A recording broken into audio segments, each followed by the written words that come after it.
Revisiting those terrifying moments at the Friday night football game. While some people ran to safety or took shelter in the stands, others ran toward the gunfire to help the injured.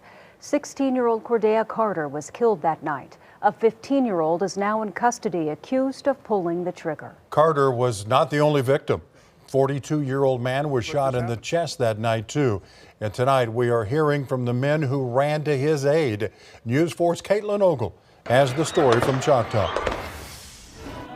It was a superintendent, the head of safety and security, and his brother, who's retired from the medical field.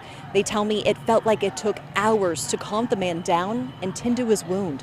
I think everybody affected by this, they'll be sharing this story with their grandkids one day. Friday night, third quarter of the Choctaw Del City football game, gunfire sending people running.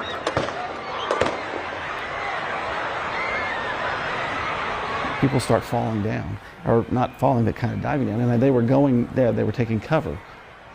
But I'm sure from the stands, you couldn't tell if somebody was taking cover or being shot. As soon as it rang out, nothing mattered except helping each other. We had kids helping other kids over the fence to make sure that they could get to safety. We had football players shielding cheerleaders helping the younger kids into bathrooms. Superintendent David Reed, head of safety and security Steve Kiefer, and his brother David Kiefer ran from the sidelines towards the gunfire. David Kiefer didn't want to talk. He is very humble.